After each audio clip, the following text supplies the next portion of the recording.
મિત્રો જોતા જ મોઢામાં પાણી આવી જાય એવું ખાટું મીઠું કેરીનું શાક આપણું તૈયાર થઈ ગયું છે, તમે જોઈ શકો છો।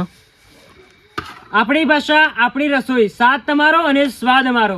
તો ગુજરાતી મિત્રો, આજે આપણે જે રસોઈ બનાવવાના છે તે રસોઈને ઉનાળામાં લોકો ઘરે ઘરે બનાવતા હોય છે, પરંતુ અમે આજે આવી ગયા છે વાડીએ અને તે જ સ્વાદ સાથે અને ગામડાની સ્ટાઇલમાં આપણે બનાવવાના છે।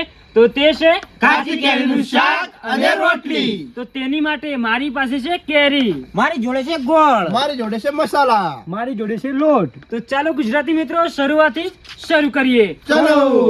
તો મિત્રો આપણે જે કેરીનું શાક બનાવો ને એના માટે પહેલા આપણે કેરીઓને ધોઈ નાખીશું। તો આપણે કેરીઓને સરખી રીતે ધોઈ નાખીશું। હવે આપણે કેરીઓને પાછું થાળીમાં કાઢી લેજો।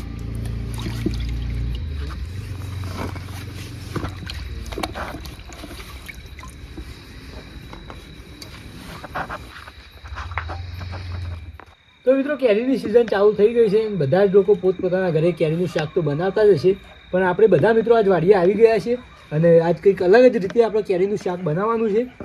તો આપણે કેરી કટિંગ કરવા બેસી ગયા છે અને નાગજી ગોળ કાતરે છે અને પવન હું કેરી કાપું છું એની ગોટલી કાઢે। તો આપણે કેરીના કટકા નાના નાના કરી દે હું।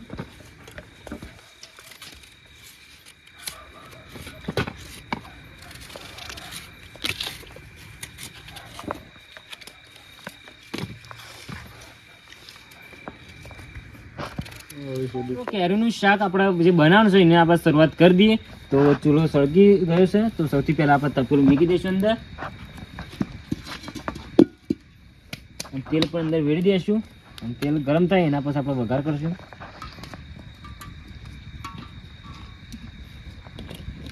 મિત્રો આપણું તેલ ગરમ થઈ ગયું છે, તો આપણી પાસે જે રાઈ અને જીરું છે એ અંદર નાખી દઈશું। મિત્રો કેરીના શાકની સૌથી મોટી વિશેષતા એ હોય છે કે આમાં 3 પ્રકારના સ્વાદ હોય છે, જેમાં કેરીની ખાટાશ, ગોળની મીઠાશ અને મરચાંની તીખાશ। આ 3 સ્વાદ મળીને કેરીના શાકને એવું બનાવતા હોય છે જે લોકો આ કેરીના શાકને ખૂબ જ મનપસંદ અથવા તો હોશે હોશે ખાતા હોય છે। તો હવે આપણે જે કેરીએ પર કટિંગ કરી હતી એ હવે અંદર નાખી દઈશું।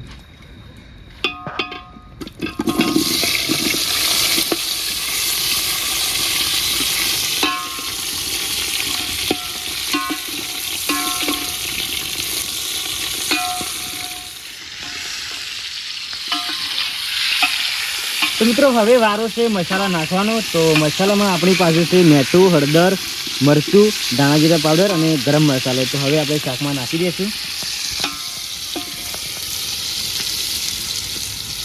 હલાઈ દેવું ગા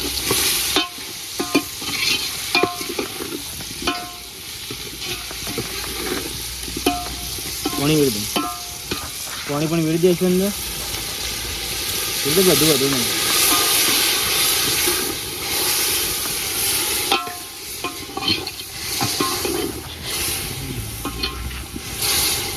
આપણે છેલ્લે હવે ગોળ નાખવાનો છે, તો ગોળ પણ નાખી દઈશું અંદર।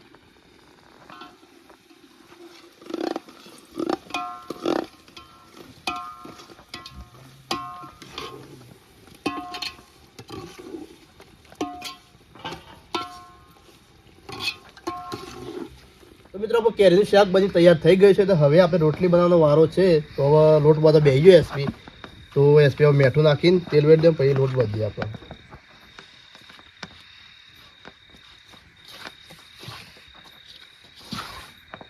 અને તેલ વેડી દઈશું।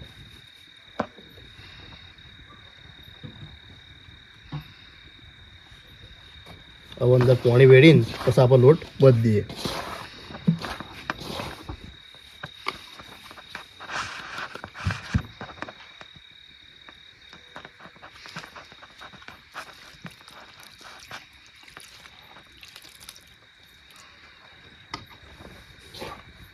और सारी तो मिक्स करी પછી લોટ વધ દઈએ।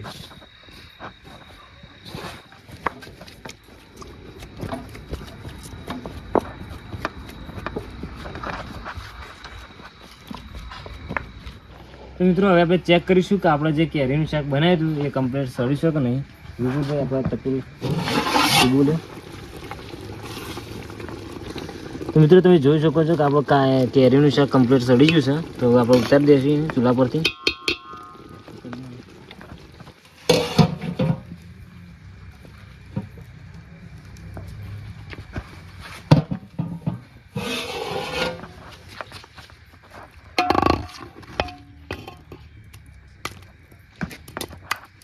તો મિત્રો આપણે એસપી લોટ બધી દો અને આપણે આ રીતે લોયા બનીને એસપી નાલી દેવું તે રોટલી બનાવી દેશે.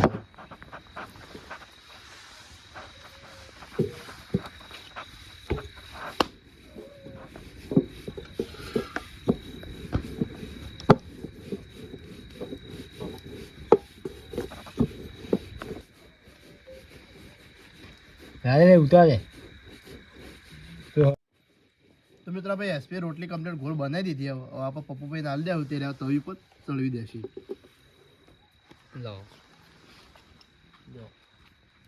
આપણે મિત્રો નાખી દઈએ તવીમાં ચડવા દે. ફેવડી નાખી.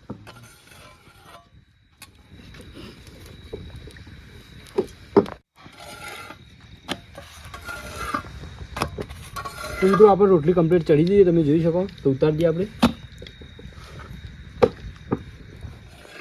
તો મિત્રો આપણે રોટલીઓ બનીને તૈયાર થઈ ગઈ, તમે જોઈ શકો છો બધી. તો આપણે મિત્રોને જમવા બેસા દેવું. મિત્રો જોતા જ મોઢામાં પાણી આવી જાય એવું ખાટું મીઠું કેરીનું શાક આપણું તૈયાર થઈ ગયું છે, તમે જોઈ શકો છો.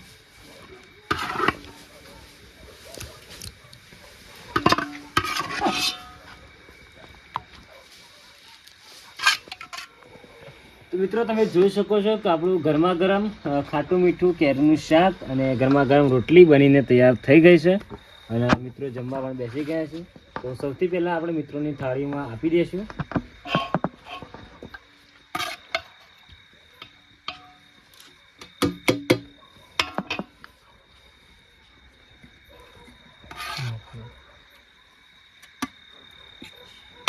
આપો.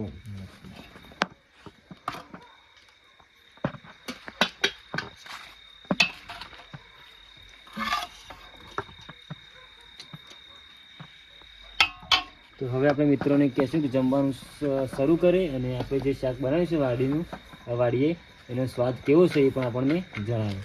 તો મિત્રો રોટલી લઈ લો અને ખાવાનું શરૂ કરો. ડુંગળી લાવો.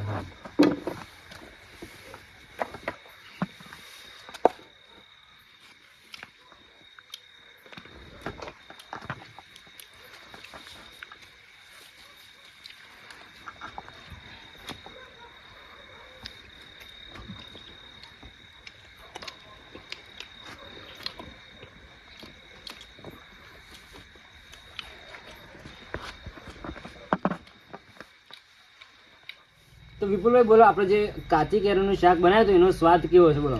એક નંબર બન્યો, બહુ જ ટેસ્ટી હો. બોલો પવનભાઈ. ખૂબ સરસ બન્યું, બહુ મસ્ત બન્યું શાક હો. એક નંબર સ્વાદ છે મિત્રો. તો મિત્રો આ કાચી કેરીનો વિડીયો જો તમને ગમે હોય તો ફટાફટ લાઈક કરી દેજો મિત્રો. આ વિડીયો તમારા મિત્રો સાથે શેર કરી દેજો અને આવા જ વિડીયો જોવા માંગતા હોય તો આપણી વિલેજ રસોઈ ટીમને સબસ્ક્રાઇબ કરી દેજો મિત્રો. કાચી કેરીનું શાક અમે તો ખાઈ લીધું, પણ તમે ક્યારે ખાવાના છો એ ફટાફટ કમેન્ટ કરી દેજો.